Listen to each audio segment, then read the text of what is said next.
अध्याय 5 कर्मयोग कृष्ण भावना भावित कर्म। अर्जुन ने कहा, हे कृष्ण, पहले आप मुझसे कर्म त्यागने के लिए कहते हैं और फिर भक्ति पूर्वक कर्म करने का आदेश देते हैं। क्या आप अब कृपा करके निश्चित रूप से मुझे बताएंगे कि इन दोनों में से कौन अधिक लाभप्रद है? श्री भगवान ने उत्तर दिया, मुक्ति के लिए तो कर्म का परित्याग तथा भक्ति में कर्म दोनों ही उत्तम हैं, किंतु इन दोनों में से कर्म के परित्याग से भक्ति युक्त कर्म श्रेष्ठ है। जो पुरुष न तो कर्म फलों से घृणा करता है और न कर्म फल की इच्छा करता है, वह नित्य सन्यासी जाना जाता है। हे महाबाहु अर्जुन, ऐसा मनुष्य समस्त द्वंद्वों से रहित होकर बहुबंधन को पार कर पूर्णतया मुक्त हो जाता है। अज्ञानी ही भक्ति को भौतिक जगत के विश्लेषणात्मक अध्ययन से भिन्न कहते हैं।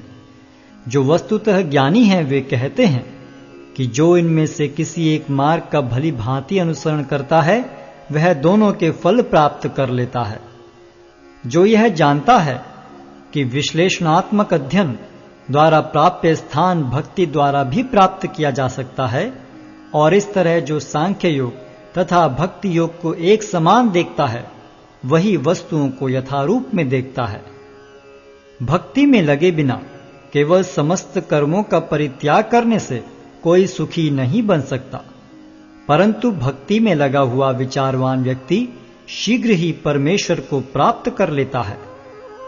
जो भक्ति भाव से कर्म करता है, जो विशुद्ध आत्मा है और अपने मन तथा इंद्रियों को वश में रखता है, वह सबों को प्रिय होता है और सभी लोग उसे प्रिय होते हैं।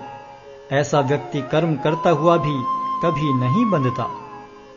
दिव्य भावनामृत युक्त पुरुष देखते, सुनते, स्पर्श करते, सूंघते, खाते, चलते फिरते, सोते तथा श्वास लेते हुए भी अपने अंतर में सदैव यही जानता रहता है कि वास्तव में वह कुछ भी नहीं करता।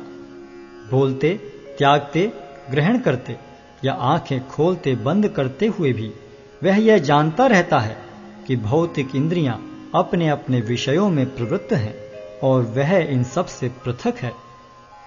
जो व्यक्ति कर्म फलों को परमेश्वर को समर्पित करके आसक्ति रहित होकर अपना कर्म करता है, वह पाप कर्मों से उसी प्रकार अप्रभावित रहता है जिस प्रकार कमल पत्र जल से अस्पृश रहता है। योगी जन आसक्ति रहित होकर शरीर, मन, बुद्धि तथा इंद्रियों के द्वारा भी केवल शुद्धि के लिए कर्म करते हैं। निश्चल भक्त शुद्ध शांति प्राप्त करता है, क्योंकि वह समस्त कर्मफल मुझे अर्पित कर देता है। किंतु जो व्यक्ति भगवान से युक्त नहीं है और जो अपने श्रम का फल कामी है, वह बंध जाता है। जब देहधारी जीवात्मा अपनी प्रकृति को वश में कर लेता है और मन से समस्त कर्मों का परित्याग कर देता है, तब वह 9 द्वारों वाले नगर में बिना कुछ किए कराए सुखपूर्वक रहता है।